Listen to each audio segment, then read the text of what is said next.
구독과 좋아요, 알림 설정은 성경 말씀 전달에 큰 힘이 됩니다. 댓글창에 여러분의 기도 내용이나 듣고 싶으신 성경 구절, 그리고 좋아하시는 성경을 말씀해 주시면 성경 듣기 라디오 제작에 반영하여 함께 만들어 가겠습니다. 오늘의 말씀 시작하겠습니다. 회개는 두려움이 아니라 회복의 초대입니다. 회개라는 단어를 들으면 어떤 느낌이 드시나요? 많은 사람들이 이 단어에 마음이 움츠러듭니다. 무거운 죄책감, 부끄러운 과거, 하나님의 진노를 떠올리기 때문입니다. 회개는 마치 법정에서 죄를 자백하는 것처럼, 차가운 심판대 앞에 서는 것처럼 느껴집니다. 하지만 이것은 회개에 대한 완전히 잘못된 이해입니다. 성경 속에서 회개는 전혀 다른 의미를 가집니다. 회개는 죄를 드러내는 부끄러운 일이 아니라 하나님께로 돌아가는 사랑의 여정입니다. 회개는 정죄를 받는 자리가 아니라 회복을 받는 자리입니다. 회개는 끝이 아니라 새로운 시작입니다. 하나님은 우리가 죄를 인정할 때 정죄하지 않으시고 오히려 그 순간부터 회복의 일을 시작하십니다. 하나님은 왜 그랬느냐고 따지지 않으시고 이제 내게로 돌아오라고 말씀하십니다. 하나님의 마음은 우리를 벌주려는 것이 아니라 품어주려는 것입니다. 이것은 세상의 용서와 완전히 다릅니다. 세상에서는 잘못을 저지르면 대가를 치러야 합니다. 죄값을 지불해야 하고 충분히 반성해야 하고 용서받기 위해 노력해야 합니다. 하지만 하나님의 용서는 조건이 없습니다. 우리가 돌아서기만 하면 하나님은 이미 우리를 기다리고 계십니다. 탕자의 비유를 기억해 보십시오. 아들이 돌아올 때 아버지는 어떻게 하셨나요? 아들이 완전히 회개의 말을 다 끝내기를 기다리지 않으셨습니다. 아들이 아직 멀리 있을 때 아버지가 먼저 달려가셨습니다. 그리고 아들을 끌어안고 입을 맞추셨습니다. 이것이 하나님의 마음입니다. 하나님은 우리가 완벽하게 정리된 후에 돌아오기를 기다리지 않으십니다. 우리가 모든 죄를 깨끗이 씻은 후에 오기를 원하지도 않으십니다. 그저 돌아오기만 하면 됩니다. 돌아오는 마음만 있으면 됩니다. 나머지는 하나님이 하실 일입니다. 회개는 부끄러운 것이 아닙니다. 회개는 용기입니다. 자신의 연약함을 인정하고 하나님의 도움을 구하는 용기입니다. 자존심을 내려놓고 하나님의 사랑을 받아들이는 용기입니다. 혼자 힘으로는 안 된다는 것을 인정하는 겸손입니다. 회개는 또한 지혜입니다. 잘못된 길에서 돌아서는 지혜입니다. 죄의 결과를 더 이상 감당하지 않겠다는 지혜입니다. 하나님의 길이 더 좋다는 것을 아는 지혜입니다. 이런 지혜를 가진 사람이 회개하는 사람입니다. 회개는 믿음의 행위이기도 합니다. 하나님이 나를 받아주실 것이라는 믿음입니다.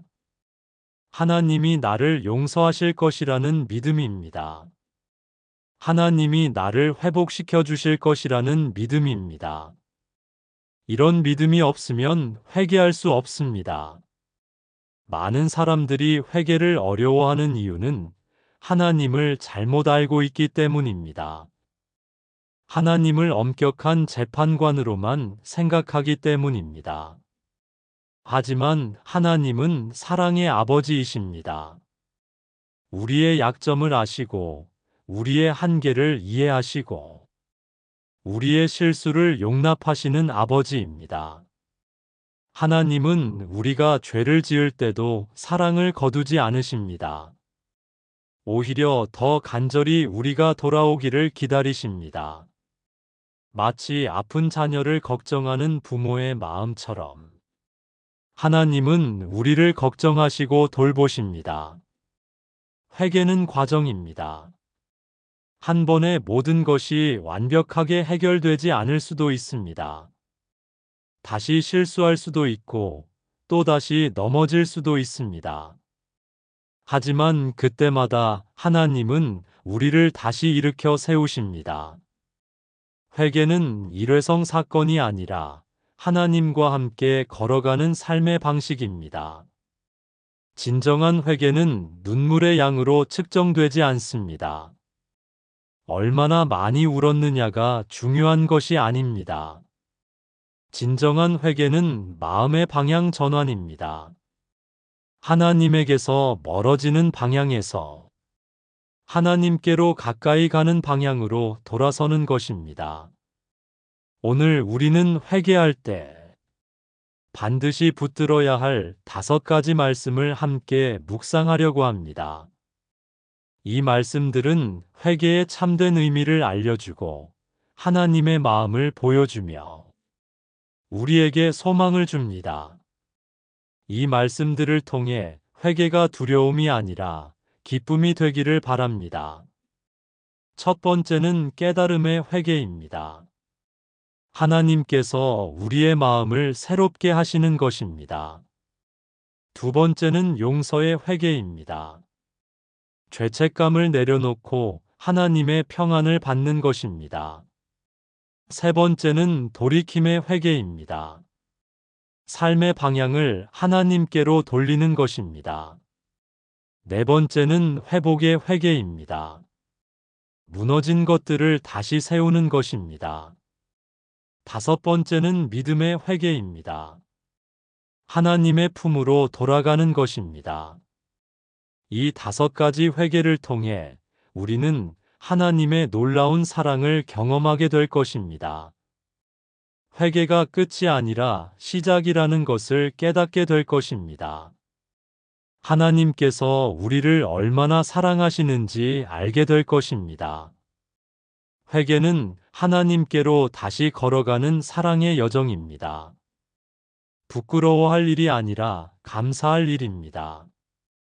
두려워할 일이 아니라 기대할 일입니다. 하나님은 우리의 회개를 기다리고 계십니다. 우리가 한 걸음만 다가가면 하나님은 나머지 모든 걸음을 채워주실 것입니다. 오늘 그 첫 걸음을 내딛어 보십시오. 하나님의 사랑 안에서 진정한 회개의 의미를 발견해 보십시오. 회개를 통해 새로운 인생이 시작되는 기적을 경험해 보십시오. 1. 깨달음의 회개. 마음을 새롭게 하소서. 다윗 왕의 삶에서 가장 어두운 순간은 언제였을까요? 골리앗과 싸울 때도 아니고 사울에게 쫓겨다닐 때도 아니었습니다. 바로 밧세바와의 불륜과 우리아의 죽음으로 이어진 그 사건이었습니다. 이스라엘의 가장 위대한 왕이라고 불리는 다윗도 죄 앞에서는 연약한 한 인간에 불과했습니다. 그는 권력의 정점에 있으면서도 유혹에 넘어갔고 죄를 감추기 위해 더 큰 죄를 지었습니다. 하지만 다윗을 진정으로 위대하게 만든 것은 죄를 짓지 않아서가 아니었습니다. 죄를 지은 후 그가 보인 회개의 모습이었습니다. 시편 51편은 바로 그 회개의 기록입니다. 특히 10절에서 다윗은 이렇게 기도합니다. 하나님이여 내 속에 정한 마음을 창조하시고 내 안에 정직한 영을 새롭게 하소서. 이 기도를 자세히 살펴보면 다윗의 영적 깊이를 발견할 수 있습니다. 그는 단순히 잘못했습니다라고 말하지 않았습니다. 용서해 주세요라고만 구하지도 않았습니다. 그는 자신의 근본적인 문제를 정확히 파악했습니다. 문제는 행동이 아니라 마음에 있다는 것을, 표면이 아니라 중심에 있다는 것을 깨달았습니다. 이 기도에서 우리가 주목해야 할 단어가 있습니다. 바로 창조하시고와 새롭게 하소서입니다. 다윗은 단순히 죄를 용서해달라고 구하지 않았습니다.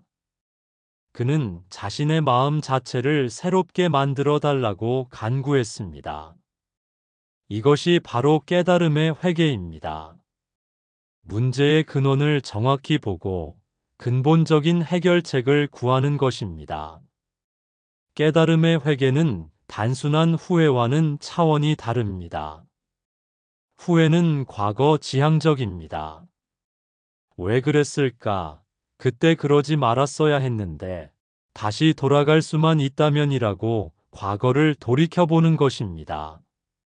하지만 깨달음의 회개는 미래 지향적입니다. 하나님, 제 마음을 바꿔주세요. 새로운 사람으로 만들어주세요. 앞으로는 다르게 살고 싶습니다라고 미래를 향해 나아가는 것입니다. 다윗이 창조하시고라고 말한 것은 매우 의미가 깊습니다. 창조는 무에서 유를 만드는 것, 없던 것을 새롭게 만드는 것입니다. 다윗은 자신의 더러워진 마음을 수리해달라고 하지 않았습니다. 청소해달라고 하지도 않았습니다. 아예 새로운 마음을 만들어 달라고 했습니다. 이것은 자신의 죄의 심각성을 깊이 깨달았기 때문입니다. 표면적인 변화가 아니라 근본적인 변화가 필요하다는 것을 알았던 것입니다. 이것은 현대인들에게 시사하는 바가 큽니다. 우리는 종종 문제를 해결하려고 할 때 표면적인 접근을 합니다. 나쁜 습관을 고치려 하고, 환경을 바꾸려 하고, 의지력을 기르려 합니다. 물론 이런 노력들이 전혀 의미 없는 것은 아닙니다. 하지만 근본적인 변화는 마음에서 시작되어야 합니다. 하나님의 창조적 능력이 필요한 영역입니다. 우리도 때로는 다윗과 같은 깨달음이 필요합니다. 내가 조금만 노력하면 될 것이라는 착각에서 벗어나야 합니다. 내 의지력으로 죄를 이길 수 있다는 교만에서 벗어나야 합니다. 내가 스스로를 변화시킬 수 있다는 자만에서 벗어나야 합니다. 오직 하나님만이 내 마음을 근본적으로 바꾸실 수 있다는 것을 겸손히 인정해야 합니다. 현대인들은 자기 개발에 익숙합니다. 서점에는 자기 개발서가 넘쳐나고 온라인에는 자기 개발 강의가 쏟아집니다. 의지력을 기르고 습관을 바꾸고 환경을 조성해서 자신을 변화시키려고 합니다. 목표를 세우고 계획을 짜고 실행하려고 노력합니다. 물론 이런 노력들이 의미 없는 것은 아닙니다. 하지만 진정한 변화는 하나님의 능력으로만 가능합니다. 겉모습의 변화가 아니라 마음 중심의 변화 말입니다. 다윗은 또한 정한 마음을 구했습니다. 여기서 정하다는 것은 단순히 깨끗하다는 뜻이 아닙니다. 하나님께 온전히 집중된 마음, 다른 것에 흔들리지 않는 마음, 순수한 동기를 가진 마음을 의미합니다. 다윗은 자신의 마음이 여기저기 흩어져 있다는 것을 깨달았습니다. 하나님을 사랑한다고 하면서도 세상의 유혹에 넘어갔던 자신의 이중적인 마음을 보았습니다. 이것은 오늘날 우리에게도 매우 중요한 메시지입니다. 우리도 마찬가지로 분열된 마음을 가지고 살 때가 많습니다. 교회에서는 경건한 모습을 보이지만 일상에서는 전혀 다른 모습을 보일 때가 있습니다. 기도할 때는 하나님만 바라본다고 하지만 실제로는 돈이나 성공이나 인정을 더 간절히 원할 때가 있습니다. 입으로는 하나님의 뜻을 구한다고 하면서 마음으로는 내 뜻이 이루어지기를 바랄 때가 있습니다. 이런 분열된 마음, 이중적인 마음, 혼탁한 동기에서 벗어나려면 하나님의 도우심이 필요합니다. 우리 스스로는 마음을 정화할 수 없습니다. 하나님의 창조적 능력이 우리 마음에 역사해야 비로소 정한 마음을 가질 수 있습니다. 정직한 영을 새롭게 하소서라는 다윗의 기도도 매우 중요합니다. 정직은 하나님 앞에서 가장 기본적인 태도입니다. 자신을 속이지 않고 하나님을 속이려 하지 않고 다른 사람들을 속이지 않는 것입니다. 진실함, 솔직함, 투명함을 의미합니다. 다윗은 자신이 얼마나 부정직했는지 깨달았습니다. 죄를 숨기려 했고, 변명하려 했고, 책임을 회피하려 했습니다. 거짓말로 죄를 덮으려 했고, 더 큰 죄를 지어서라도 들키지 않으려 했습니다. 진정한 회개는 이런 부정직함에서 벗어나는 것입니다. 더 이상 자신을 포장하지 않고 있는 그대로 하나님 앞에 나서는 것입니다. 변명하지 않고 책임을 인정하는 것입니다. 핑계대지 않고 솔직하게 고백하는 것입니다. 이것이 쉽지 않지만 이것이 진정한 회복의 시작입니다. 깨달음의 회개에는 몇 가지 분명한 특징이 있습니다. 첫째, 자신의 죄를 정확히 봅니다. 변명하거나 축소하지 않습니다. 다른 사람 탓으로 돌리지 않습니다. 다윗은 내 죄가 항상 내 앞에 있나이다라고 고백했습니다. 죄를 인정하는 것을 두려워하지 않았습니다. 오히려 정확히 보려고 노력했습니다. 둘째, 하나님의 성품을 올바르게 이해하고 신뢰합니다. 다윗은 하나님이 자신을 심판하실 수도 있다는 것을 알았지만 동시에 하나님의 자비와 긍휼을 믿었습니다. 하나님의 인자를 따라 나를 긍휼히 여기시며라고 기도했습니다. 하나님을 두려운 심판자로만 보지 않고 사랑의 아버지로도 보았습니다. 셋째, 변화에 대한 간절한 소망과 의지가 있습니다. 그냥 용서만 받으면 된다고 생각하지 않습니다.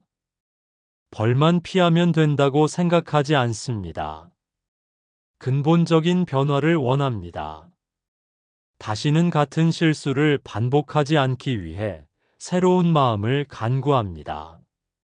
단순한 회복이 아니라 업그레이드를 원합니다. 넷째, 하나님의 능력에 전적으로 의존합니다. 자신의 힘으로는 변할 수 없다는 것을 솔직하게 인정합니다. 오직 하나님의 창조적 능력만이 자신을 새롭게 할 수 있다고 믿습니다.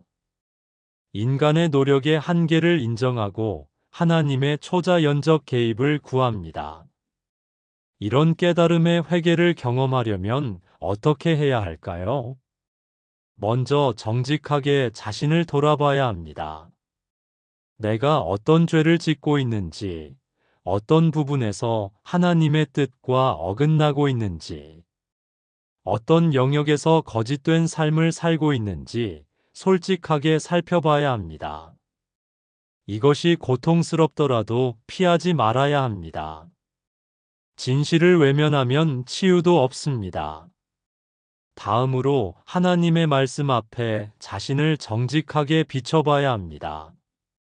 성경은 우리 마음을 비춰주는 거울과 같습니다. 또한 우리의 생각과 마음을 분별하는 칼과 같습니다. 말씀을 읽으면서 하나님의 기준과 내 현실 사이의 차이를 솔직하게 발견해야 합니다. 말씀이 편안하게 느껴지지 않을 때야말로 회개가 필요한 순간입니다. 그리고 성령님의 도우심을 간절히 구해야 합니다. 우리 스스로는 자신의 죄를 정확히 볼 수 없습니다. 자기 변명과 합리화에 빠져 있기 때문입니다. 성령님이 우리의 영적 눈을 열어주셔야 비로소 진짜 모습을 볼 수 있습니다. 성령님의 조명하심이 없으면 우리는 계속 어둠 속에서 헤맬 뿐입니다. 마지막으로 하나님의 사랑을 확고히 확신해야 합니다. 하나님이 나를 심판하려고 죄를 드러내시는 것이 아니라 치유하고 회복시키려고 하신다는 것을 믿어야 합니다. 하나님의 사랑에 대한 확신이 있을 때 우리는 두려움 없이 자신의 죄를 정직하게 직면할 수 있습니다. 사랑이 두려움을 내쫓습니다. 깨달음의 회개는 분명히 고통스러운 과정일 수 있습니다. 자신의 추악한 모습을 보는 것은 괴롭습니다. 자존심이 상하고 부끄러움을 느낄 수 있습니다. 하지만 이 과정을 피하면 진정한 자유를 얻을 수 없습니다. 이 과정을 거쳐야만 거짓 자아에서 벗어나 참된 자아를 발견할 수 있습니다. 가면을 벗고 진짜 모습으로 살 수 있습니다. 다윗도 이 고통스러운 과정을 거쳤습니다. 자신의 죄를 정확히 보는 아픈 시간을 보냈습니다. 하지만 그 결과 더욱 겸손하고 지혜로운 왕이 되었습니다. 하나님과 더욱 친밀한 관계를 갖게 되었습니다. 시편의 많은 부분이 바로 이런 깊은 영적 경험에서 나온 것입니다. 고통이 축복이 되었고 실패가 성공의 밑거름이 되었습니다. 우리도 깨달음의 회개를 통해 완전히 새로운 사람이 될 수 있습니다. 더 이상 죄에 매이지 않는 진정으로 자유로운 사람이 될 수 있습니다. 하나님의 뜻에 순종하는 참된 기쁨을 누릴 수 있습니다. 진실하고 정직한 삶을 살 수 있습니다. 오늘 다윗과 함께 진심으로 이렇게 기도해 보십시오. 하나님이여, 내 속에 정한 마음을 창조하시고 내 안에 정직한 영을 새롭게 하소서. 이 기도가 형식이 아닌 진심으로 나올 때 하나님은 반드시 응답하실 것입니다. 새로운 마음, 새로운 영으로 여러분을 완전히 변화시켜 주실 것입니다. 그것이 하나님의 약속이고 그것이 하나님의 기쁨입니다. 2. 용서의 회개. 죄책감을 내려놓을 때 평안이 온다. 용서받지 못한 죄책감만큼 무거운 짐은 없습니다. 그것은 우리의 어깨를 짓누르고 마음을 어둡게 하며 미래에 대한 소망을 앗아갑니다. 많은 사람들이 과거의 실수와 죄 때문에 현재를 제대로 살지 못하고 있습니다. 밤마다 후회와 자책에 시달리고 낮에는 수치심과 두려움에 떨며 살아갑니다. 하지만 하나님은 이런 우리에게 놀라운 약속을 주셨습니다. 요한일서 1장 9절은 이렇게 말합니다. 만일 우리가 우리 죄를 자백하면 그는 미쁘시고 의로우사 우리 죄를 사하시며 우리를 모든 불의에서 깨끗하게 하실 것이요. 이 한 구절에는 하나님의 용서에 대한 모든 진리가 담겨 있습니다. 조건도 간단하고 약속도 확실하며 결과도 완전합니다. 만일 우리가 우리 죄를 자백하면이라는 조건을 먼저 살펴보겠습니다. 자백한다는 것은 단순히 죄를 인정하는 것 이상의 의미를 가집니다. 원어에서 자백은 동일하게 말한다는 뜻입니다. 즉, 하나님이 우리의 행위를 죄라고 하시면 우리도 그것을 죄라고 인정하는 것입니다. 변명하지 않고 합리화하지 않고 축소하지 않고 하나님의 판단에 동의하는 것입니다. 이것은 생각보다 어려운 일입니다. 우리는 본능적으로 자신을 방어하려고 합니다. 상황이 그랬다. 다른 사람도 그렇게 한다. 나만 그런 게 아니다라고 변명하려고 합니다. 하지만 진정한 자백은 이런 모든 변명을 내려놓는 것입니다. 하나님 앞에 서 있는 그대로의 진실을 인정하는 것입니다. 그런데 놀라운 것은 하나님의 반응입니다. 그는 미쁘시고 의로우사라고 했습니다. 미쁘다는 것은 신실하다는 뜻입니다. 하나님은 용서하시겠다고 약속하신 것을 반드시 지키십니다. 기분에 따라 용서하시거나 안 하시거나 하지 않으십니다. 우리의 죄가 크든 작든, 자주 지었든, 가끔 지었든 상관없이 약속을 지키십니다. 의로우시다는 것은 공의로우시다는 뜻입니다. 하나님이 우리를 용서하시는 것은 죄를 대충 넘어가시는 것이 아닙니다. 예수 그리스도께서 십자가에서 우리 죄의 대가를 완전히 치르셨기 때문에 의롭게 용서하시는 것입니다. 따라서 하나님의 용서는 감정적인 것이 아니라 법적인 것입니다. 확실하고 완전한 용서입니다. 우리 죄를 사하시며라는 약속을 보십시오. 사한다는 것은 완전히 없애버린다는 뜻입니다.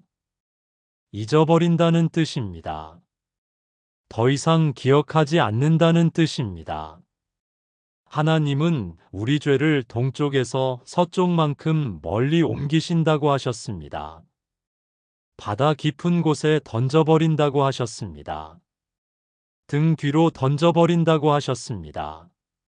이것은 인간의 용서와는 차원이 다릅니다. 인간은 용서한다고 해도 잊지 못할 때가 많습니다. 용서했지만 상처는 남아있고 관계는 예전 같지 않습니다. 하지만 하나님의 용서는 완전합니다.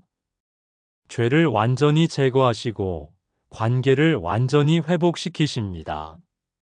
우리를 모든 불의에서 깨끗하게 하실 것이요라는 약속은 더욱 놀랍습니다. 하나님은 우리가 자백한 죄만 용서하시는 것이 아닙니다. 우리가 기억하지 못하는 죄, 깨닫지 못한 죄, 심지어 아직 짓지 않은 미래의 죄까지도 깨끗하게 하십니다. 모든 불의에서 깨끗하게 하신다는 것은 완전한 정화를 의미합니다.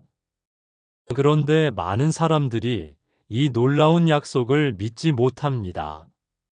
하나님은 용서하시지만 나는 나를 용서하지 못한다고 말합니다. 내가 지은 죄는 너무 커서 용서받을 수 없다고 생각합니다.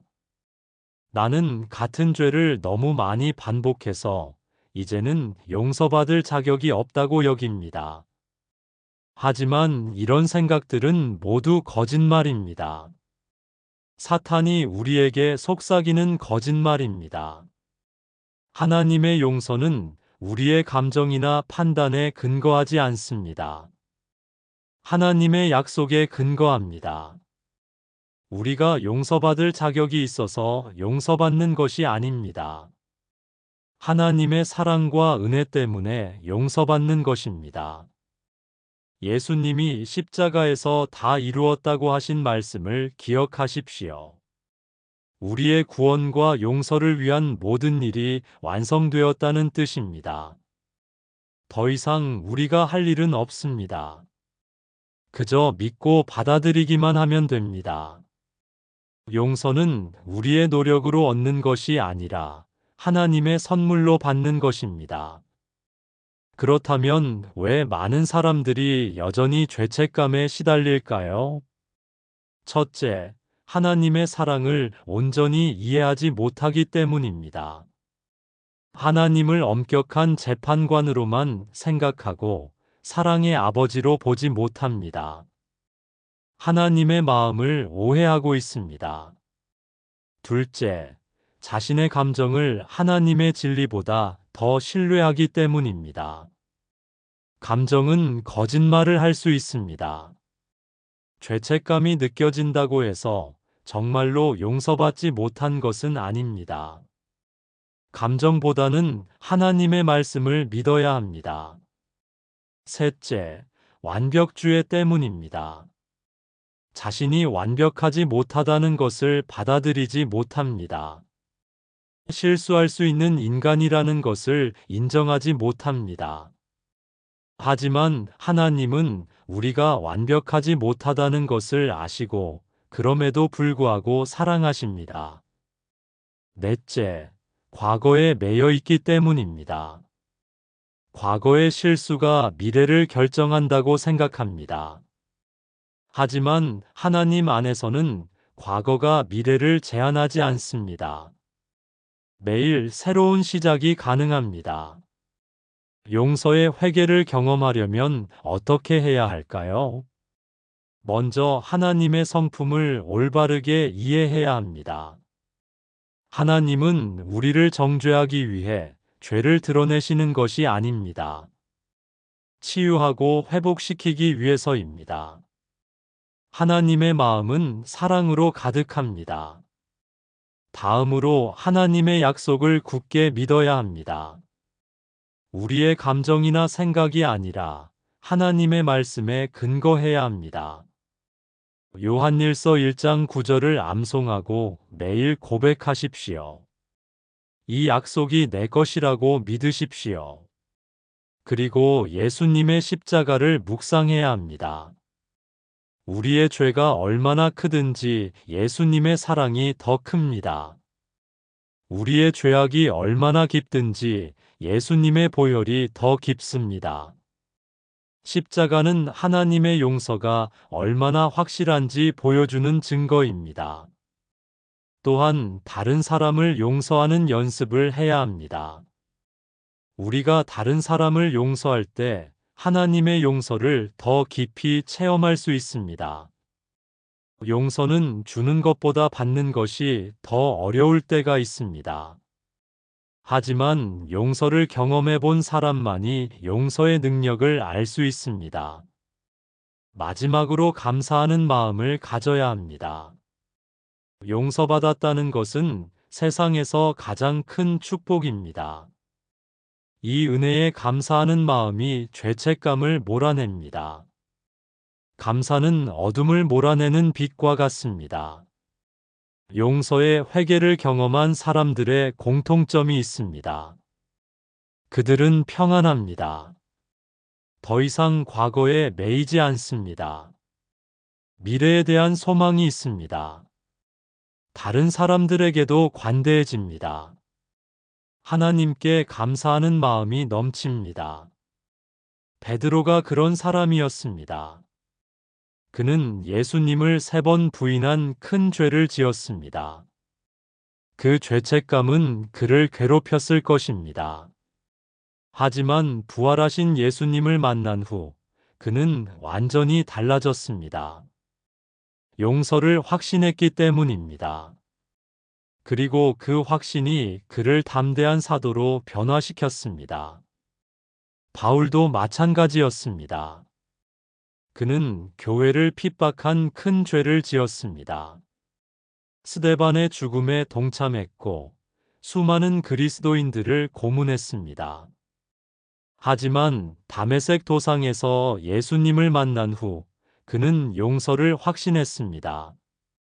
그리고 그 용서가 그를 위대한 선교사로 만들었습니다. 다윗도 그랬습니다. 밧세바 사건 이후 그는 깊은 죄책감에 빠졌습니다. 하지만 나단 선지자를 통해 용서를 확신한 후 그는 다시 일어났습니다. 더욱 겸손하고 지혜로운 왕이 되었습니다. 이들의 공통점은 하나님의 용서를 의심하지 않았다는 것입니다. 자신의 감정보다 하나님의 약속을 더 신뢰했습니다. 그 결과 죄책감에서 완전히 자유로워질 수 있었습니다. 우리도 마찬가지입니다. 과거에 어떤 죄를 지었든지 상관없습니다. 얼마나 자주 실수했든지 상관없습니다. 얼마나 심각한 잘못을 했든지 상관없습니다. 하나님의 용서는 우리의 죄보다 더 큽니다. 하나님의 사랑은 우리의 실패보다 더 강합니다. 오늘 이 순간 하나님의 용서를 받아들이십시오. 더 이상 자신을 괴롭히지 마십시오. 더 이상 과거에 매여 살지 마십시오. 하나님이 용서하신 것을 우리가 정죄할 이유는 없습니다. 하나님이 깨끗하게 하신 것을 우리가 더럽다고 할 이유도 없습니다. 내가 너를 깨끗하게 하겠다는 하나님의 약속을 붙잡으십시오. 이 약속 하나면 충분합니다. 다른 어떤 보장도 필요하지 않습니다. 하나님의 말씀이 우리의 확신의 근거입니다. 그리고 오늘부터 감사하며 사십시오. 용서받은 자의 자유를 누리십시오. 죄책감의 짐을 완전히 내려놓으십시오.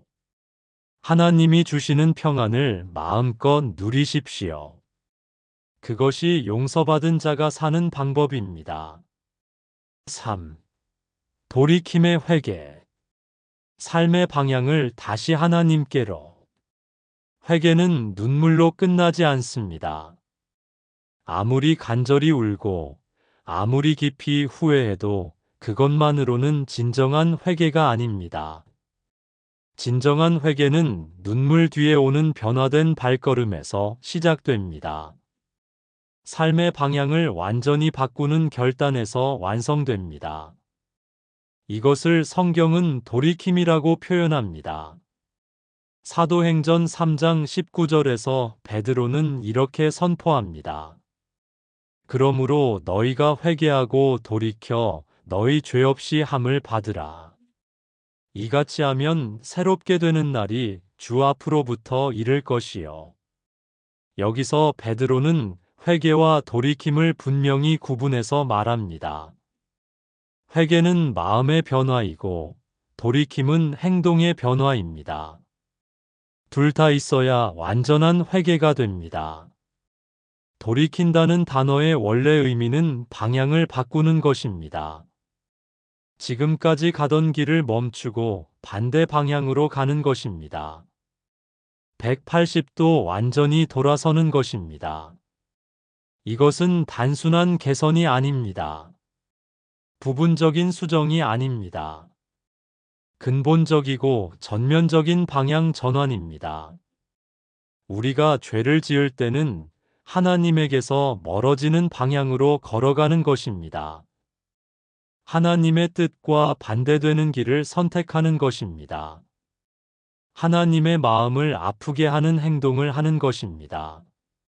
돌이킴의 회개는 이런 잘못된 방향에서 완전히 돌아서서 하나님께로 향하는 것입니다. 그런데 많은 사람들이 회개와 돌이킴을 혼동합니다.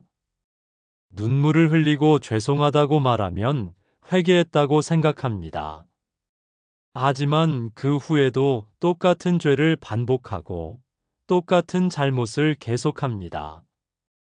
마음으로는 후회하지만 행동으로는 변화가 없습니다.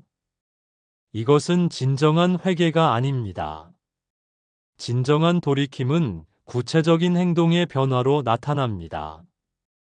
예를 들어, 거짓말하는 죄를 회개했다면 이제는 진실을 말하기 시작합니다. 분노하는 죄를 회개했다면 이제는 온유함을 연습합니다. 탐욕의 죄를 회개했다면 이제는 나누는 삶을 살기 시작합니다. 이런 구체적인 변화가 없으면 진정한 회개라고 할 수 없습니다. 성경에는 돌이킴의 회개를 보여주는 많은 예가 있습니다. 그 중에서도 가장 극적인 것은 삭개오의 이야기입니다. 삭개오는 세리장이었습니다. 당시 세리들은 로마 정부를 위해 세금을 걷는 일을 했는데 대부분 부정한 방법으로 더 많은 돈을 거두어 들여 자신의 이익을 취했습니다. 삭개오도 예외가 아니었을 것입니다.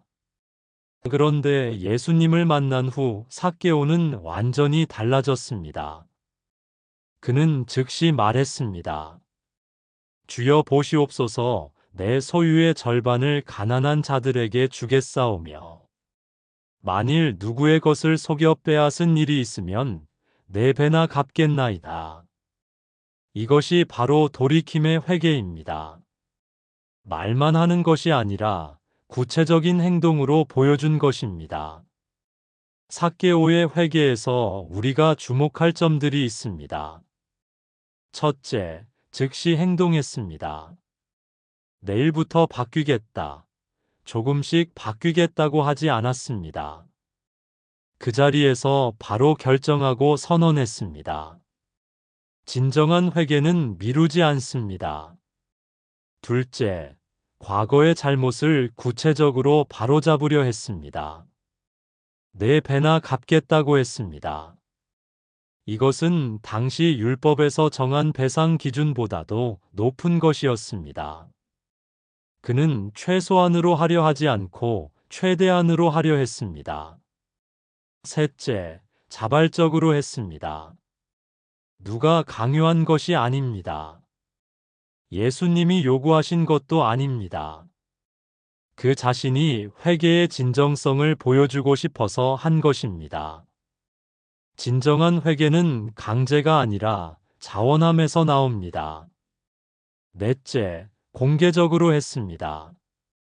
혼자만 알 수 있도록 조용히 하지 않았습니다. 많은 사람들 앞에서 공개적으로 선언했습니다. 이것은 자신의 결단에 대한 책임감을 보여주는 것입니다. 또 다른 예는 바울의 경우입니다. 바울은 다메섹 도상에서 예수님을 만나기 전에는 교회를 핍박하는 일에 앞장서는 사람이었습니다. 그리스도인들을 잡아 감옥에 가두고 심지어 죽이기까지 했습니다. 하지만 예수님을 만난 후 그는 완전히 돌이켰습니다. 바울의 돌이킨 모습은 정말 드라마틱했습니다. 교회를 핍박하던 사람이 교회를 세우는 사람이 되었습니다. 그리스도인들을 잡아들이던 사람이 그리스도인이 되어 복음을 전하는 사람이 되었습니다. 그가 과거에 얼마나 열심히 교회를 핍박했는지 그만큼 열심히 교회를 위해 일했습니다. 바울은 자신의 과거를 부끄러워했지만 동시에 하나님의 은혜를 증거하는 도구로 사용했습니다. 그는 죄인 중에 괴수라고 자신을 낮췄지만 바로 그런 자신을 구원하신 하나님의 은혜가 얼마나 큰지 증거했습니다. 이것도 돌이킴의 회개의 특징입니다. 과거의 잘못을 덮으려 하지 않고 오히려 하나님의 영광을 위해 사용합니다. 돌이킴의 회개에는 몇 가지 단계가 있습니다. 첫 번째 단계는 중단입니다. 지금까지 하던 잘못된 행동을 멈추는 것입니다. 더 이상 죄를 짓지 않겠다고 결심하는 것입니다. 이것만으로도 쉽지 않은 일이지만 이것은 시작에 불과합니다. 두 번째 단계는 방향 전환입니다. 단순히 멈추는 것이 아니라 반대 방향으로 가는 것입니다. 미움을 멈추는 것에서 더 나아가 사랑을 실천하는 것입니다. 거짓말을 그만두는 것에서 더 나아가 진실을 말하는 것입니다. 이것이 진정한 방향 전환입니다. 세 번째 단계는 지속입니다. 한두 번 바른 행동을 하는 것이 아니라 계속해서 새로운 삶을 사는 것입니다. 이것이 가장 어려운 부분입니다. 처음에는 의욕이 있어서 쉽게 할 수 있지만 시간이 지나면서 다시 옛 습관으로 돌아가려는 유혹이 옵니다. 네 번째 단계는 열매 맺음입니다. 새로운 삶이 구체적인 결과로 나타나는 것입니다. 다른 사람들이 변화를 볼 수 있고 하나님께 영광이 되는 것입니다. 회개의 열매가 풍성하게 맺히는 것입니다. 그런데 많은 사람들이 돌이킴의 회개를 어려워하는 이유가 있습니다. 첫째, 변화에 대한 두려움 때문입니다. 지금까지 살아온 방식을 바꾼다는 것이 무섭습니다. 새로운 삶이 어떨지 확신이 서지 않습니다. 하지만 하나님의 길은 항상 더 좋은 길입니다. 둘째, 의지력에 대한 불신 때문입니다. 내가 정말 바뀔 수 있을까? 라는 의심이 듭니다. 과거에 여러 번 시도했다가 실패한 경험이 있기 때문입니다. 하지만 회개는 우리의 의지력만으로 하는 것이 아닙니다. 하나님의 도우심으로 하는 것입니다. 셋째, 주변 환경 때문입니다. 가족이나 친구들이 변화를 원하지 않을 수 있습니다. 직장이나 학교에서 어려움을 겪을 수 있습니다. 하지만 하나님을 기쁘게 하는 것이 사람을 기쁘게 하는 것보다 중요합니다. 넷째, 완벽주의 때문입니다. 한 번에 모든 것을 완벽하게 바꾸려고 합니다. 실수를 하면 포기해버립니다. 하지만 회개는 과정입니다. 넘어져도 다시 일어나면 됩니다. 돌이킴의 회개를 실천하려면 어떻게 해야 할까요? 먼저 구체적인 계획을 세워야 합니다. 막연하게 바르게 살겠다고 하지 말고 구체적으로 어떤 죄를 그만두고 어떤 선한 일을 시작할 것인지 정해야 합니다. 다음으로 작은 것부터 시작해야 합니다. 한 번에 모든 것을 바꾸려고 하면 부담스럽고 실패하기 쉽습니다. 하나씩 차근차근 바꿔나가는 것이 좋습니다. 그리고 다른 사람들의 도움을 받아야 합니다. 혼자서는 한계가 있습니다. 믿을 만한 사람들에게 자신의 결심을 알리고 도움을 요청해야 합니다. 교회 공동체의 힘이 필요합니다. 또한 말씀과 기도를 통해 하나님의 도우심을 구해야 합니다. 우리의 힘만으로는 변화가 어렵습니다. 하나님의 능력이 필요합니다. 매일 말씀을 읽고 기도하면서 하나님과의 관계를 깊게 해야 합니다. 마지막으로 인내해야 합니다. 변화는 하루아침에 일어나지 않습니다.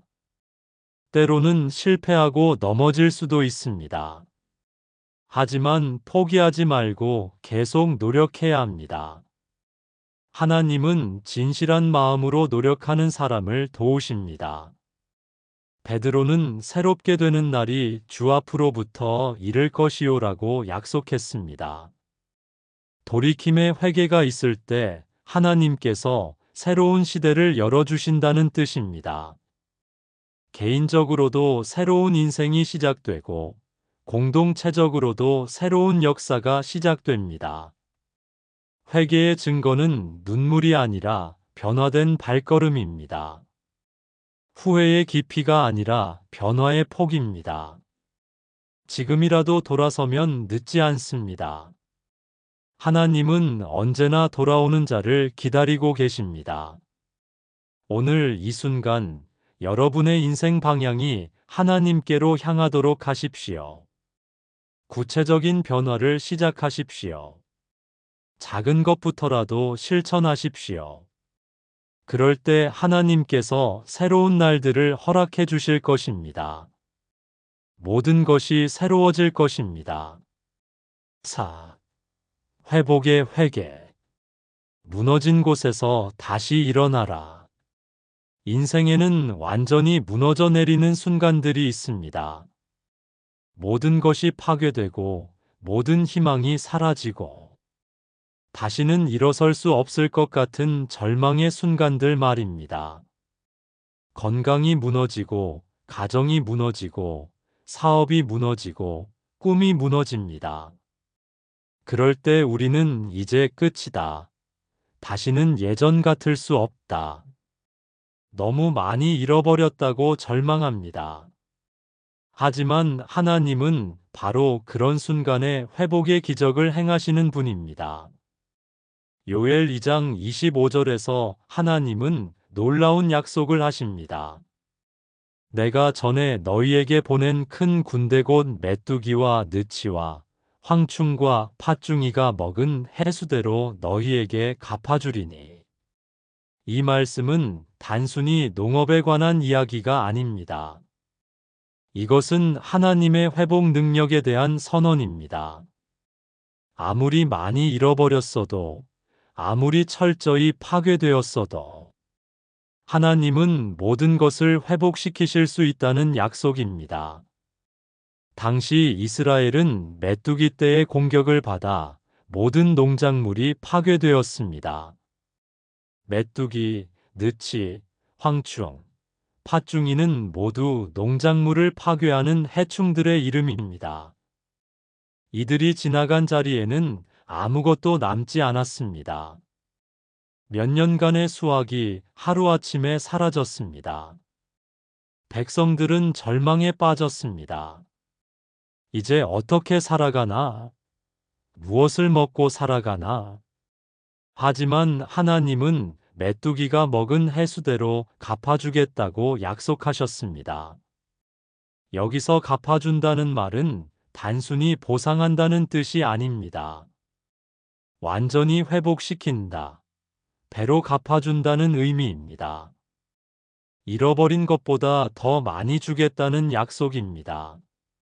이것이 하나님의 회복 방식입니다. 이 말씀이 오늘 우리에게 주는 의미는 무엇일까요? 우리 인생에도 메뚜기 같은 것들이 있습니다. 우리의 건강을 갉아먹는 질병, 우리의 가정을 파괴하는 갈등, 우리의 미래를 어둡게 하는 실패, 우리의 꿈을 짓밟는 좌절들입니다. 이런 것들이 우리 인생을 황폐하게 만들 때가 있습니다. 때로는 우리 자신의 죄가 메뚜기 역할을 합니다. 잘못된 선택, 어리석은 결정, 죄악된 행동들이 우리 인생을 파괴합니다. 중독이 건강과 가정을 파괴하고, 불륜이 결혼 생활을 망가뜨리고, 탐욕이 인간관계를 무너뜨립니다. 한순간의 실수가 오랫동안 쌓아온 것들을 모두 앗아갑니다. 때로는 다른 사람의 죄가 우리에게 메뚜기가 됩니다. 다른 사람의 배신, 거짓말, 폭력, 무책임이 우리 인생을 엉망으로 만듭니다. 우리가 잘못하지 않았는데도 피해를 당합니다. 무고한 희생자가 됩니다. 때로는 자연재해나 사고가 메뚜기 역할을 합니다. 갑작스러운 사고, 예상치 못한 질병, 경제적 위기 등이 우리의 안정된 삶을 한순간에 뒤흔들어 놓습니다. 아무리 조심하고 준비해도 막을 수 없는 일들입니다. 이런 상황에서 사람들은 보통 세 가지 반응을 보입니다. 첫째, 절망에 빠져 포기해버립니다. 이제 끝이다. 다시는 예전 같을 수 없다고 체념합니다. 둘째, 분노하며 원망합니다. 하나님을 원망하고, 다른 사람을 원망하고, 자신을 원망합니다. 셋째, 부정하며 현실을 외면합니다. 아무 일도 없었던 것처럼 행동하려고 합니다. 하지만 회개하는 사람은 다른 반응을 보입니다. 그들은 절망하지 않고 하나님을 바라봅니다. 원망하지 않고 하나님의 선하심을 신뢰합니다. 부정하지 않고 현실을 받아들이되 하나님의 회복 능력을 믿습니다. 이것이 회복의 회개입니다. 회복의 회개는 단순히 잃어버린 것을 되찾고 싶어 하는 욕망이 아닙니다. 그것은 하나님의 주권을 인정하고 하나님의 방법을 신뢰하며 하나님의 때를 기다리는 것입니다. 내가 원하는 대로가 아니라 하나님이 원하시는 대로 회복되기를 원하는 것입니다. 성경에는 회복의 회개를 경험한 많은 인물들이 나옵니다. 그 중에서도 욥의 이야기가 가장 극적입니다. 욥은 하루아침에 모든 것을 잃었습니다. 재산, 자녀, 건강까지 모두 잃었습니다. 그의 아내조차 하나님을 욕하고 죽으라고 했습니다. 친구들도 그를 위로하기는커녕 비난했습니다. 그런 상황에서 욥은 절망할 수도 있었고 하나님을 원망할 수도 있었습니다. 실제로 그는 고통 중에 하나님께 따지기도 하고 불평하기도 했습니다. 하지만 끝까지 하나님을 믿음으로 붙들었습니다. 그가 나를 죽이실지라도 나는 그를 의뢰하리니라고 고백했습니다. 그 결과는 놀라웠습니다. 하나님은 욥의 모든 것을 회복시켜 주셨을 뿐만 아니라 갑절로 주셨습니다. 재산도 갑절, 자녀도 다시 주시고 건강도 회복시켜 주셨습니다. 욥의 말년이 그의 처음보다 더 복되었다고 성경은 기록합니다. 다윗도 마찬가지였습니다. 그는 사울에게 쫓겨 도망 다니면서 모든 것을 잃었습니다. 왕궁에서의 안락한 생활, 친구들과의 우정, 안정된 미래 전망 등 모든 것이 사라졌습니다. 동굴에서 숨어 지내야 했고, 언제 죽을지 모르는 불안한 나날을 보내야 했습니다. 하지만 다윗은 그 고난의 시간을 원망과 절망으로 보내지 않았습니다. 오히려 하나님과 더 깊은 관계를 맺는 시간으로 활용했습니다. 시편의 많은 부분이 바로 그 고난의 시간에 쓰여진 것들입니다. 그리고 결국 하나님은 다윗을 이스라엘의 왕으로 세우셨습니다. 신약의 베드로도 그랬습니다. 그는 예수님을 3번 부인한 후 모든 것이 끝났다고 생각했습니다. 3년 반 동안 따라다녔던 스승을 배신했고, 제자로서의 자격을 완전히 상실했다고 여겼습니다. 절망하여 고기잡이로 돌아갔습니다. 하지만 부활하신 예수님은 베드로를 포기하지 않으셨습니다. 갈릴리 바닷가에서 베드로를 만나주시고 3번 나를 사랑하느냐? 고 물으시며 그를 회복시켜 주셨습니다. 그리고 내 양을 치라는 새로운 사명을 주셨습니다. 베드로는 초대교회의 가장 중요한 지도자가 되었습니다. 이들의 공통점은 무엇일까요? 그들은 모두 무너진 자리에서 하나님을 붙들었습니다. 포기하지 않고 끝까지 믿음을 유지했습니다. 그리고 하나님의 때를 기다렸습니다. 자신의 방법으로 서둘러 해결하려 하지 않고 하나님의 방법을 기다렸습니다. 회복의 회개를 경험하려면 몇 가지가 필요합니다. 첫째, 현실을 정직하게 인정해야 합니다. 잃어버린 것을 잃어버린 것으로 받아들이고 무너진 것을 무너진 것으로 인정해야 합니다. 부정하거나 축소하려 하지 말아야 합니다. 둘째, 하나님의 주권을 인정해야 합니다.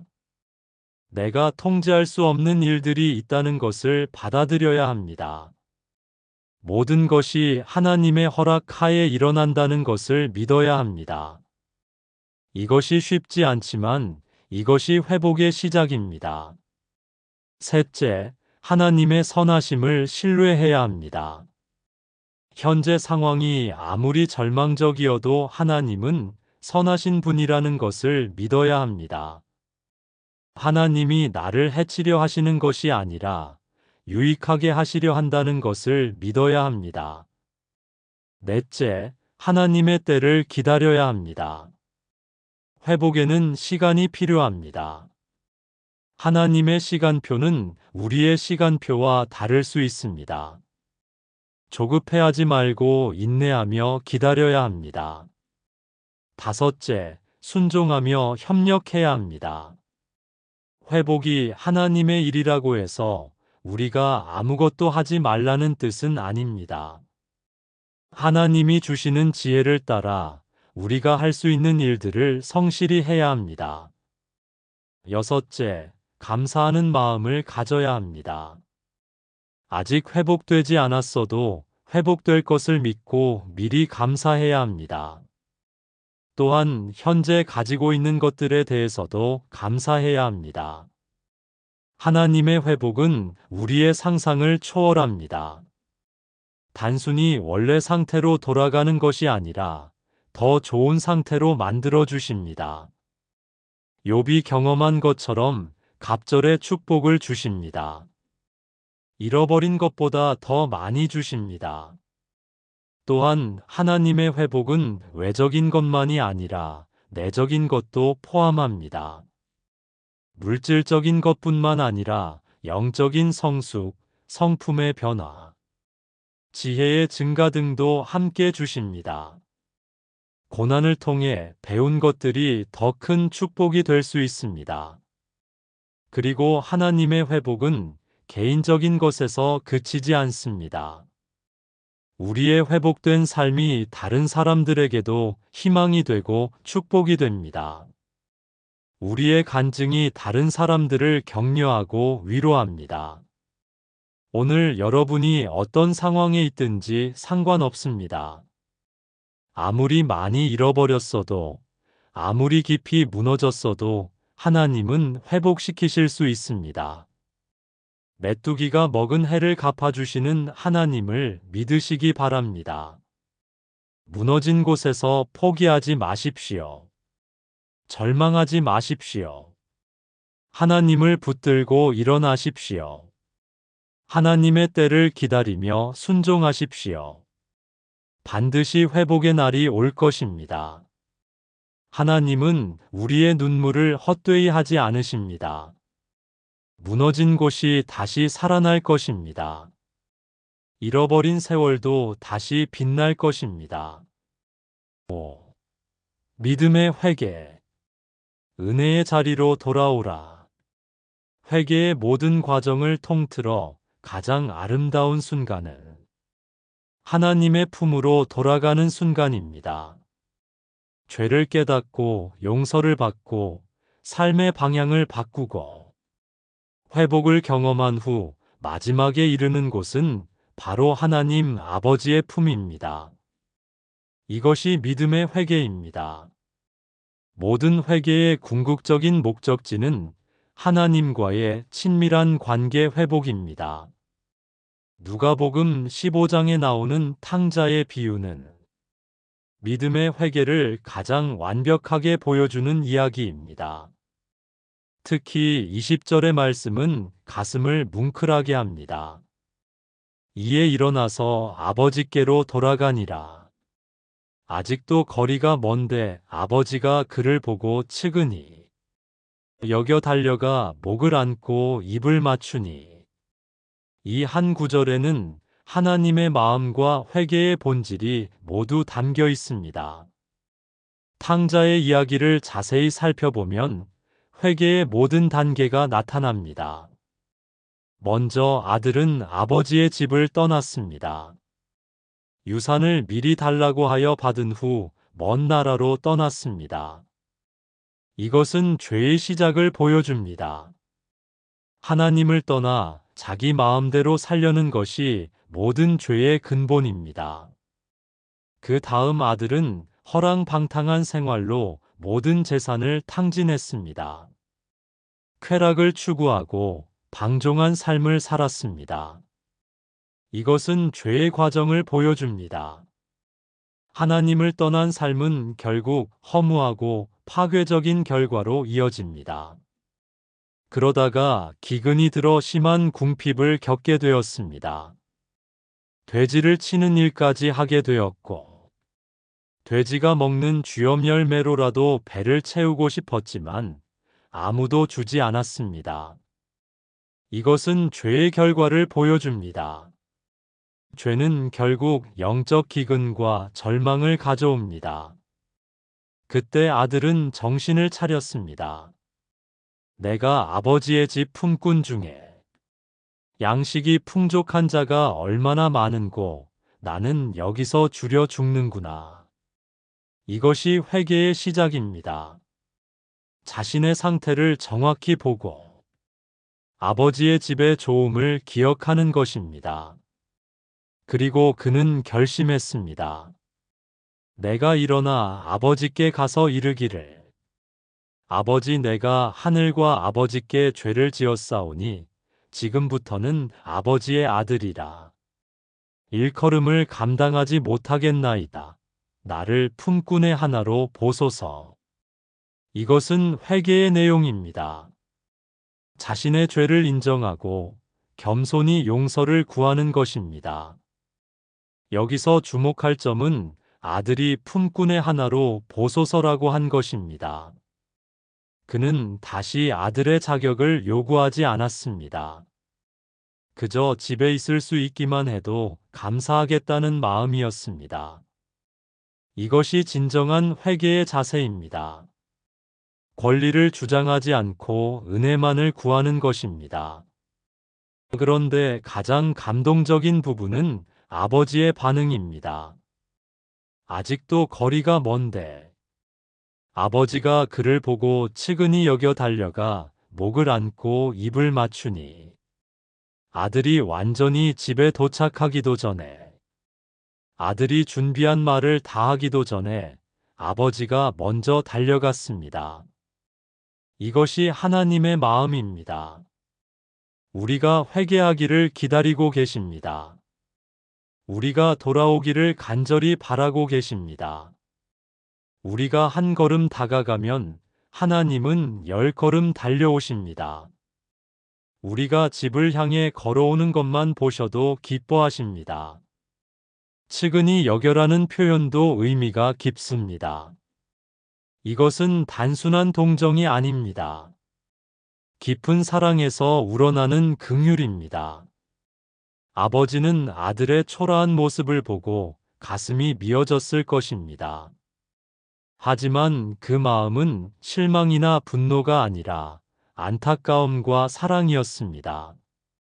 달려가 목을 안고 입을 맞추니는 완전한 용서와 회복을 보여줍니다. 당시 동양 문화에서 나이 든 사람이 달리는 것은 위험에 어긋나는 일이었습니다. 하지만 아버지는 그런 것은 상관없이 아들에게 달려갔습니다. 그리고 포옹하고 입맞춤했습니다. 이것은 완전한 받아들임의 표현입니다. 아들은 준비한 말을 하기 시작했습니다. 아버지 내가 하늘과 아버지께 죄를 지었사오니 지금부터는 아버지의 아들이라.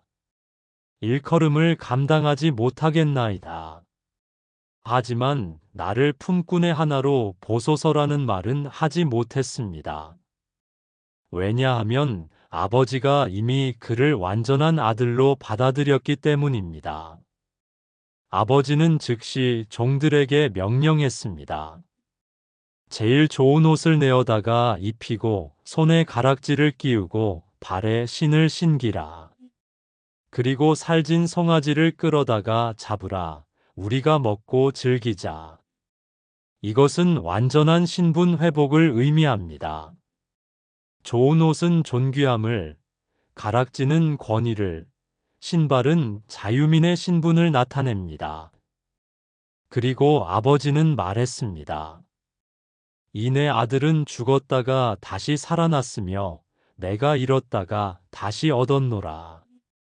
이것이 회개의 결과입니다. 죽음에서 생명으로, 잃어버림에서 찾음으로 완전히 바뀌는 것입니다. 이 비유에서 우리가 배울 수 있는 믿음의 회개의 특징들이 있습니다. 첫째, 하나님께로 향하는 방향성입니다. 탕자는 다른 곳이 아니라 아버지의 집으로 향했습니다. 진정한 회개는 항상 하나님께로 향합니다. 둘째, 전적인 의존입니다. 탕자는 자신의 힘으로 문제를 해결하려 하지 않았습니다. 오직 아버지의 긍휼만을 의지했습니다. 이것이 믿음의 회개입니다. 셋째, 겸손한 자세입니다. 탕자는 아들의 자격을 요구하지 않았습니다. 품꾼으로라도 받아달라고 했습니다. 진정한 회개는 겸손에서 시작됩니다. 넷째, 즉시성입니다. 탕자는 내일 가겠다고 하지 않았습니다. 일어나서 즉시 행동했습니다. 진정한 회개는 미루지 않습니다. 다섯째, 구체성입니다. 탕자는 무엇을 말할지 구체적으로 준비했습니다. 막연한 후회가 아니라 구체적인 고백을 준비했습니다. 하지만 이 모든 것보다 더 중요한 것은 아버지의 반응입니다. 하나님은 회개하는 자를 어떻게 받으실까요? 첫째, 기다리고 계십니다. 아버지는 매일 아들이 돌아오기를 기다렸을 것입니다. 하나님도 우리의 회개를 기다리고 계십니다. 둘째, 먼저 달려오십니다. 우리가 완전히 준비되기를 기다리지 않으십니다. 우리가 돌아서기만 해도 달려오십니다. 셋째, 완전히 용서하십니다. 조건부 용서가 아닙니다. 부분적 용서가 아닙니다. 완전하고 무조건적인 용서입니다. 넷째, 신분을 회복시켜 주십니다.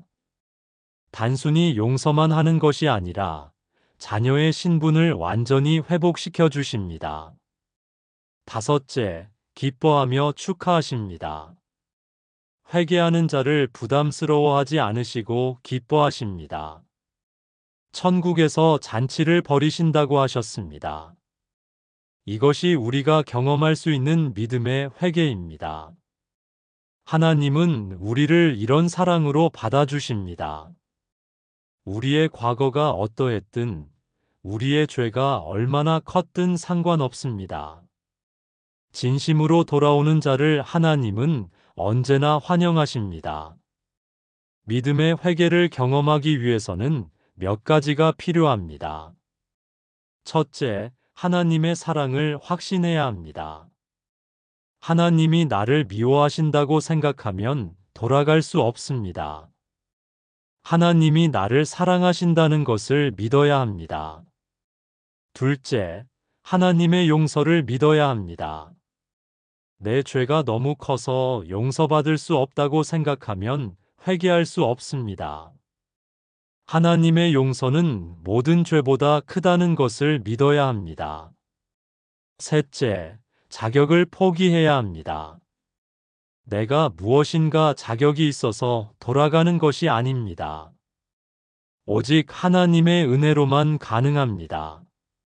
넷째, 즉시 행동해야 합니다. 생각만 하고 있으면 안 됩니다. 실제로 하나님께로 돌아가는 행동을 해야 합니다. 다섯째, 끝까지 가야 합니다. 중간에 포기하거나 다른 곳으로 가면 안 됩니다. 끝까지 하나님의 품에 안겨야 합니다. 오늘 여러분이 어떤 상황에 있든지 하나님 아버지의 집 문은 항상 열려 있습니다. 하나님은 여러분이 돌아오기를 간절히 기다리고 계십니다. 한 걸음만 하나님께로 향하십시오. 그러면 하나님이 달려와서 여러분을 품어주실 것입니다. 돌아오십시오. 하나님의 품이 여러분을 기다리고 있습니다. 그 품 안에서 모든 상처가 치유되고 모든 아픔이 위로받고 모든 두려움이 사라질 것입니다. 그것이 믿음의 회개가 주는 최고의 선물입니다. 지금까지 우리는 회개할 때 반드시 붙들어야 할 5가지 말씀을 함께 묵상했습니다. 깨달음의 회개에서 마음을 새롭게 하시는 하나님의 창조 능력을 보았습니다. 용서의 회개에서 죄책감을 완전히 씻어주시는 하나님의 무조건적 사랑을 경험했습니다. 돌이킴의 회개에서 삶의 방향을 180도 바꾸는 진정한 변화의 의미를 깨달았습니다. 회복의 회개에서 메뚜기가 먹은 해까지도 갚아주시는 하나님의 놀라운 회복 능력을 발견했습니다. 그리고 믿음의 회개에서 탕자를 맞이하는 아버지의 마음으로 우리를 품어주시는 하나님의 품을 경험했습니다. 이 모든 과정을 통해 우리가 깨달은 것은 회개가 두려움의 대상이 아니라는 것입니다. 회개는 정죄의 자리가 아니라 은혜의 자리입니다. 회개는 끝이 아니라 새로운 시작입니다. 회개는 죄의 기억이 아니라 사랑의 경험입니다. 하나님은 회개하는 자를 부끄러워하지 않으시고 그 고백 위에 새로운 인생을 세우십니다. 회개의 핵심은 하나님의 성품에 있습니다. 하나님은 우리의 죄를 미워하시지만 우리 자신을 사랑하십니다. 하나님은 우리의 잘못을 지적하시지만 우리를 정죄하지 않으십니다. 하나님은 우리의 연약함을 아시지만 우리를 포기하지 않으십니다. 이런 하나님의 마음을 알 때 우리는 두려움 없이 회개할 수 있습니다. 오늘 이 5가지 말씀을 마음에 새기고 함께 기도해 보겠습니다. 이 기도를 통해 진정한 회개의 은혜를 경험하시기 바랍니다. 첫 번째, 깨달음의 회개 기도입니다. 하나님, 제 마음을 새롭게 하소서. 하나님 아버지, 저는 제 자신의 힘으로는 변할 수 없는 연약한 존재임을 고백합니다. 제 의지력으로는 죄를 이길 수 없고, 제 노력으로는 참된 변화를 만들어낼 수 없습니다. 오직 하나님의 창조적 능력만이 제 마음을 근본적으로 바꿀 수 있습니다. 다윗의 고백처럼 제 속에 정한 마음을 창조해 주시고 제 안에 정직한 영을 새롭게 해주소서. 분열된 마음이 아니라 하나님께만 집중하는 마음을, 이중적인 마음이 아니라 순수한 마음을 주소서. 더 이상 자신을 속이지 않고 하나님 앞에서 정직한 사람이 되게 해주소서. 두 번째, 용서의 회개 기도입니다. 주님, 저를 깨끗하게 하소서. 사랑의 하나님, 제가 지은 모든 죄를 자백합니다. 숨기지 않고 변명하지 않고 있는 그대로 고백합니다. 하나님이 죄라고 하시는 것을 저도 죄라고 인정합니다. 제 잘못이었습니다. 제 책임입니다. 하지만 하나님의 약속을 믿습니다. 하나님은 미쁘시고 의로우셔서 제 죄를 사하시며 모든 불의에서 깨끗하게 하실 것입니다. 예수님의 보혈로 제 모든 죄가 씻어진 줄 믿습니다. 더 이상 죄책감에 매이지 않고 용서받은 자의 자유를 누리게 해주소서. 세 번째, 돌이킴의 회개 기도입니다. 주님께로 돌아가겠습니다. 전능하신 하나님, 저는 지금까지 하나님에게서 멀어지는 방향으로 살아왔습니다. 제 뜻대로, 제 방법대로, 제 욕심대로 살아왔습니다. 하지만 이제는 완전히 방향을 바꾸겠습니다.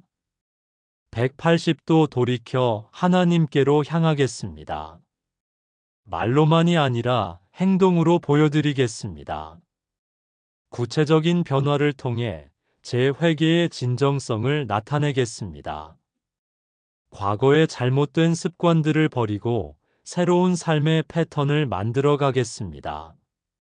하나님의 뜻에 순종하는 삶을 살겠습니다. 네 번째, 회복의 회개 기도입니다. 무너진 저를 다시 세워주소서. 회복의 하나님, 제 인생에 메뚜기 같은 것들이 지나가서 많은 것들을 파괴했습니다. 건강도, 관계도, 꿈도, 미래에 대한 소망도 많이 잃어버렸습니다. 때로는 제 자신의 죄 때문에, 때로는 다른 사람의 죄 때문에, 때로는 예상치 못한 환경 때문에 무너졌습니다. 하지만 하나님의 약속을 믿습니다. 메뚜기가 먹은 해를 갚아주시겠다고 하신 약속을 붙들고 기도합니다. 잃어버린 것들을 회복시켜 주시고, 무너진 것들을 다시 세워주시고, 파괴된 것들을 새롭게 창조해 주소서. 하나님의 때에 하나님의 방법으로 모든 것을 회복시켜 주소서. 5번째, 믿음의 회개 기도입니다. 아버지의 품으로 돌아갑니다.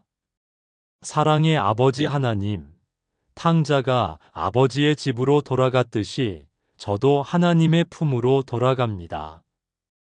제가 아들의 자격을 요구할 수 없음을 압니다. 그저 하나님의 긍휼과 자비만을 의지합니다. 아버지께서 탕자를 향해 달려가셨듯이 저에게도 달려와 주소서. 저를 품어주시고 용서해 주소서. 잃어버린 아들을 다시 찾으신 기쁨으로 저를 받아주소서. 다시 아들의 신분을 회복시켜 주시고 아버지의 사랑 안에서 새로운 삶을 시작하게 해주소서. 이 5가지 기도가 단순한 말에 그치지 않고 우리 삶의 실제가 되기를 원합니다. 이 고백들이 우리 마음에서 우러나와 하나님의 마음에 닿기를 원합니다. 그리고 이 회개를 통해 우리 안에 진정한 평안이 임하기를 원합니다. 회개는 일회성 사건이 아닙니다. 회개는 하나님과 함께 걸어가는 삶의 방식입니다. 우리는 매일 이 5가지 회개를 경험할 수 있습니다.